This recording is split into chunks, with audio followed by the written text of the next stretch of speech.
Hey there! So the assignment that we have for today is called the mole, and this is to introduce you to this concept that we use in chemistry class, which is using the mole as a way to deal with really crazy huge numbers.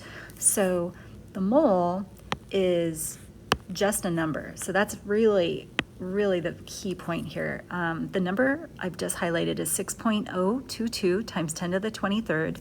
It's also known as Avogadro's number. So when we're talking about the mole, all you really need to understand is that we're talking about this number, 6.022 times 10 to the 23rd. It is a number that you need to know by heart. So kind of have to commit that one to memory. This paragraph here gives a really nice conceptual understanding of the mole, and it emphasizes the fact that it's a way for us to think about really tiny particles that are in such abundance, and a way for us to kind of organize them in our minds. Okay, so make sure you read this paragraph, and then you're going to answer these conceptual questions. Part 1 is an extension of this. You're going to be learning about molar mass. This is something we began at the beginning of the school year, but we're coming back to it now that we're dealing with chemical equations. So you're going to need your periodic table to do this work. The first one says, what is the molar mass of lithium? And I look on the periodic table, and the number I'm looking for is the number that has a decimal associated with it. I can see that lithium is 6.941 grams, and that is in 1 mole. So I'm going to write per mole to abbreviate. Okay, so another way to say that is 6.941 grams per 1 mole is the molar mass of lithium. You're going to do these other ones. These are elements, but you're also going to deal with some compounds and molecules. So down here is an example of a molecule, oxygen. Oxygen has a subscript of 2. What that means is that there are 2 oxygens. So on the periodic table, I see that oxygen is got a molar mass of 15.9994. I'm going to just round that to be simple. I'm going to make that a 16. And there are 2 oxygens, so that's going to be times 2, and that gives me 32 grams per 1 mole of O2. Okay, so it's really important that you have units when you're asked the molar mass, and notice the units are grams per mole.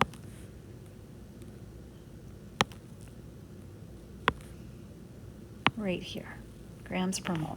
Okay, so that's part 1. When you get to part 2, you're going to be asked to write down the molar mass of some larger compounds. And just like we did before, you have to figure out how many of each element there are, and you have to add up all the masses of all those different elements. So an example is sodium nitrate. So you would have to look up for a single sodium, a single nitrogen, and 3 oxygens. So go ahead and try to do that, and then you can check the answer key and see if you get it right. Next part is doing some conversions. So in the beginning of the school year, we converted some units, and we're going to use the same method. We're going to use something called dimensional analysis in order to convert between moles of a substance and grams of a substance.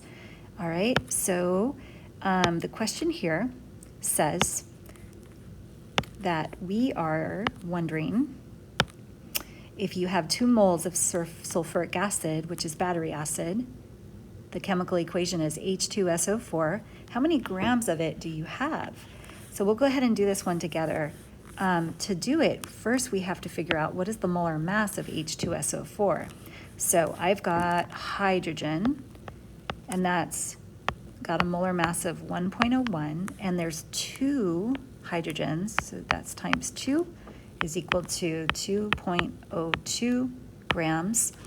There's a sulfur, and I'm looking on the periodic table, and that's 32.06. 32.06, and there's just one of those. So I'm just writing that down. And then oxygen, we've already done that one. I'm just going to write 16 for oxygen to be simple, and there are 4 of those. Okay, so that is equal to 64 grams. Okay, so now I'm going to sum up all of the mass of all these different elements, and that's going to give me 98.08 grams per mole of H2SO4. Okay, but the question is, if I have 2 moles, and so, pretty easily you would know that that's times 2, so you would just multiply times 2, but I actually want you to set this up with dimensional analysis. So the way we did that at the beginning of the school year is we started with our given, which is 2 moles on the left. So 2 moles of H2SO4. Then I'm going to write times and line. I'm going to put on the top what I want, on the bottom what I have. I have moles, so I'm going to write 1 mole at the bottom, and I'm going to put the grams on the top, and that's 98.08 grams. So I cancel out the mole because it's at the top and then the bottom, and I'm going to end with grams. To do the mathy part, I just take the 2 and I multiply because my sign says to multiply on the top. So 2 times 98.08, dividing that to the number on the bottom, which is just 1. And so what do I get? 98.08 times 2 is going to be equal to 196 grams of H2SO4. You always want to write the substance and circle what you've got in the end there. Okay, so that is part 2. You're going to have a few practice problems for that. You're going to move on to the next part where you're converting from grams to moles. This is going to be the same thing, just the opposite. So in this particular one, for example, it says, imagine if you have a necklace that contains 196.97 grams of gold. How many moles do you have? So set up the dimensional analysis with what you've been given. That's 196. Whoops, hold on. 196. I'm getting used to a new pen. Okay, 196.97 grams of the gold. The symbol for gold is AU, times, line again. Okay, this time I want moles. So what I want goes on the top. So I'm going to write 1 mole is equal to, and I look on the periodic table for that, AU has a molar mass of, oh, how convenient, 196.97 grams. That's nice and easy. Look at, they're the same. So I'm going to cancel out my grams. I multiply 196.97 to 1, and then I'm going to divide, so that's times, and then I'm going to divide to the number on the bottom, and that's going to give me, that's equal to 1 mole of AU. Done. Okay, next, we've done conversions between moles and grams. Now we're going to do some conversions between particles and moles.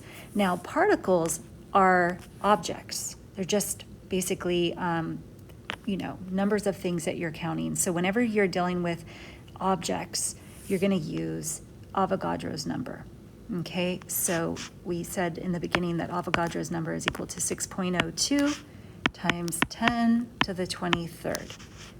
Okay, is how many particles you have in 1 mole. 1 mole. So that is the conversion factor you're going to use this entire time. So let's do one together. It says right here that we've got, they're wondering how many atoms are contained in 2 moles of a sample of silver. Okay, so they're asking for an object, which is atoms. And so we're going to consider that to be the same thing as particles. So we're going to use Avogadro's number as the conversion factor. We're going to start with our given, which is given over here, the 2 moles of silver. So 2 moles. The symbol for silver is Ag. Set up the dimensional analysis times line. What I want are atoms.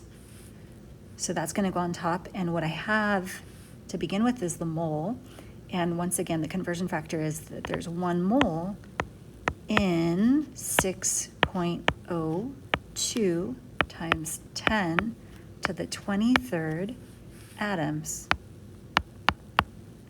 Atoms, particles, molecules, whatever they ask for. If it's an object, you use Avogadro's number.